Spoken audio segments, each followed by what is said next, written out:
Welcome to the Country Watch Political Intelligence Briefing Quick Hits, a weekly briefing of hot stories across the world in brief. I'm Denise Youngblood Coleman, the Chief Editorial Officer and Senior International Affairs Analyst at Country Watch. Usually in this report, I cover hot stories around the world. Given the unprecedented and fast-moving events as war rages in Europe, I'm compelled to cover war-ravaged Ukraine. This is all I'll be discussing in this briefing, and it will take some time. After more than 2 weeks of war in Ukraine, the United States Pentagon concluded that there was no significant progress by Russia. The assessment noted that despite Russia committing approximately 95% of its combat forces inside Ukraine, there were limited changes to show for it on the ground.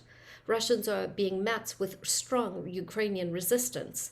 As regards airspace, Russia had air superiority in the first week of March, but not domination. Stated differently, the airspace remained contested. Lieutenant General Mark Hertling, the former commander of the United States Army in Europe, as well as a national security and military analyst, made note of Russia's problems in the battlefield on March 6th. Via Twitter, Hertling observed several trends, including Russia's loss of equipment and air assets, the lack of progress of the convoy moving from the north through to Kyiv, the lack of force movement from south and east, and an increasing list of casualties. Hertling said that while Ukrainian civilians were being brutalized, Russia had yet been unable to decisively secure cities like Mariupol, Kharkiv, and Kyiv. The news that Russia might have to prevail upon fighters from Syria to supplement its own forces would suggest serious problems in actually taking control of Ukraine. In the background of these developments was the reality that Russia was carrying out a brutal scorched earth campaign, violating the conventions of war and committing atrocious war crimes. There was also the mass exodus from Ukraine to neighboring countries. About 2 million people, mostly women and children, had fled Ukraine. The United Nations warned that the world would have to grapple with one of the most catastrophic refugee crises in recent memory.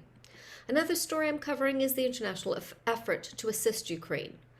On March 6, 2022, the New York Times reported that in less than 1 week, the United States and NATO had moved more than 17,000 anti-tank weapons, including Javelin missiles, to Poland and Romania. They would then have to cross the border into Ukraine and be moved across land to the Ukrainian capital of Kyiv and other major cities. The priority was clear. The weapons had to get from NATO countries to Ukraine in short order and before Russia was able to attack supply routes and shipments.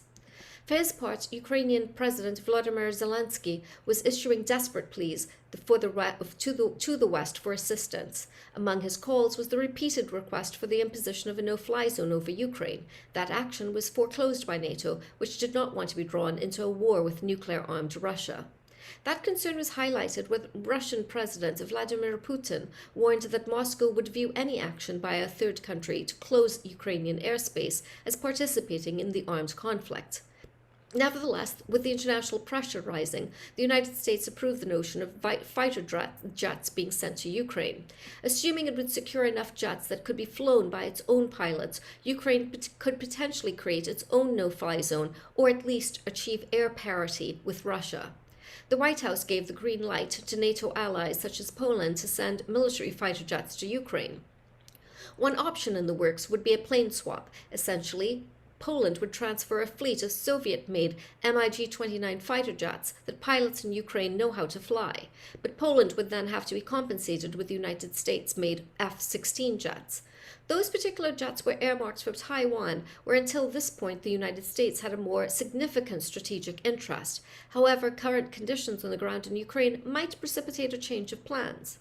On March 8th, Poland said it would indeed give its MiG-29 fighter jets to Ukraine. The wrinkle, however, was that Poland said that the aircraft would be delivered to the Ramstein air base in Germany. From that location, it would be up to the United States and NATO to transport the jets to Ukraine. That announcement from Poland appeared to have caught United States officials by surprise. In fact, the United States Pentagon rejected the plane swap idea, casting it as untenable. At the heart of the matter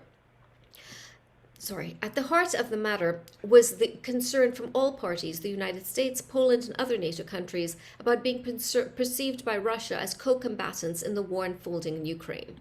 Jets, No-fly zones, air superiority aside, was the effort to defend Ukraine on the cybersecurity front. Meanwhile, there were intelligence efforts aimed at interpreting satellite imagery and electronic intercepts.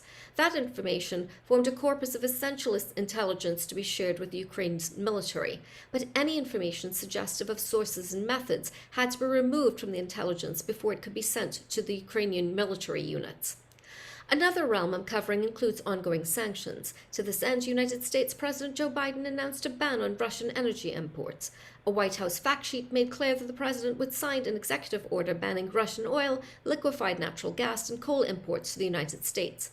Biden said, "This is a step we're taking to inflict further pain on Putin." Ukrainian President Volodymyr Zelensky applauded Joe Biden for this effort. The United Kingdom made its own announcement in regard to Russian oil imports, saying that it would phase out reliance on Russian oil imports by the end of the year. The European Union unveiled its own plan to end reliance on Russian fossil fuels on a phased basis over a period of years. In a separate but related development, a bipartisan group of senators in the United States advanced legislation to freeze Russian gold assets. Russia holds about $130 billion in gold reserves. Russian government officials and oligarchs exploit a loophole in the existing sanctions regime. Essentially, Russia can buy gold to mitigate the catastrophic devaluation of the ruble and then sell the gold on international markets in exchange for high-value foreign currency. Sanctions on gold would make it more difficult for Moscow to avoid economic pain caused by punitive sanctions. I'm also covering Belarus's alliance with Russia. Russian President Vladimir Putin discussed the possibility of Belarus having a presence in the Baltics during talks with the Belarusian counterpart Alexander Lukashenko. In that conversation, Putin mused about Belarus having its own port facilities. The Kaliningrad Oblast is the westernmost oblast in Russia, located on the Baltic Sea. It is bordered by Lithuania and Poland. A transport route could conceivably link the rest of Russia through Belarus with Kaliningrad, but only through one of two respective NATO countries, Poland and Lithuania. It should be inconceivable that Putin would consider such a notion given the sovereignty of both Poland and Lithuania, and crucially given their NATO membership status. Yet Putin and Lukashenko were discussing a port on the Baltic Sea. Belarus has the dubious distinction of being home to one of Europe's last dictatorial bastions under the rule of President Alexander Lukashenko. Belarus has also seen declining levels of democratization and respect for human rights, manifest most clearly since the last elections by Lukashenko's harsh repression of his political opponents and critics. Economic sanctions from the European Union have placed pressure on Belarus, forcing it into an economic union with Russia. But Belarus's return to Russia's orbit was not just economically driven. Lukashenko had learned another lesson. He had learned that repressive strength, unbound by international norms of order, could work to augment his grip on power. Lukashenko's strong grip on power was underlined in May 2021 when he ordered the interception of a commercial flight and forced it to the ground so he could arrest a dissident journalist.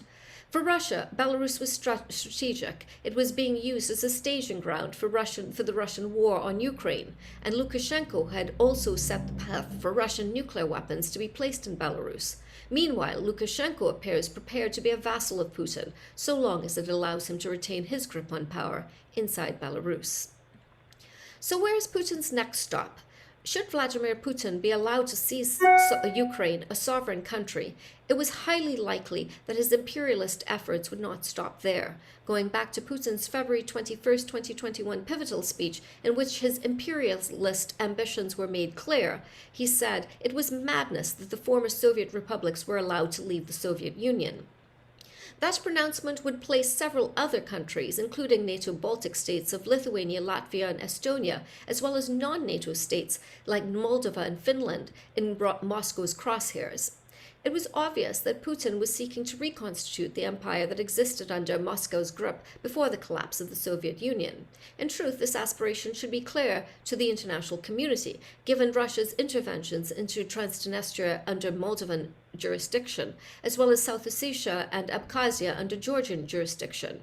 It was illustrated in vivid and shocking form from Russia's annexation of Crimea in 2014. In 2022, it was glaringly and painfully ostensible in the form of Russia's brutal war aimed at subduing and absorbing Ukraine. This aspiration by Putin has ruptured the security architecture of the Western world that has helped stabilize Europe since the last World War, but it also begs the question of where Putin might look next. Non-NATO states close to Russia would be at the top of that list. That means Moldova. With Russia already active in the breakaway region of Transnistria, this would constitute low-hanging fruit for Russia. To be clear, Transnistria is a disputed territory with the Russian ethno-linguistic population and separatist ambitions in Moldova. It is not recognized as a sovereign country by the international community. Putin has argued that Russia must act to protect ethno-linguistic Russians. That argument would be aided by the call from the Speaker of the Transnistria Parliament for Russia to incorporate the region. In the future, I'll be covering some of the international jurisdiction parameters that are dictating the United States' decision-making with regard to Ukraine. There's also the lack of progress on the diplomatic ceasefire front, the humanitarian refugee crisis, the possibility of a nuclear crisis. There are also issues that will be covered in the future with regard to Ukraine and Russia, that I have not discussed here. I'll also cover North Korea, which has recently carried out a 9th missile test. Also on the agenda, implications of South Korea's election. Yoon Suk-yeol, a conservative, won the presidency in that country and wants to take a harder line on North Korea. Then there's the Moscow-Beijing alliance. Is it as strong as one might think? Or is war in Ukraine making Beijing create a little distance from Moscow? Subscribe and can read more about these and other stories at the Country Watch website at www.countrywatch.com. Thank you for your time. Have a great day. And remember now, more than ever, we live in an interconnected world.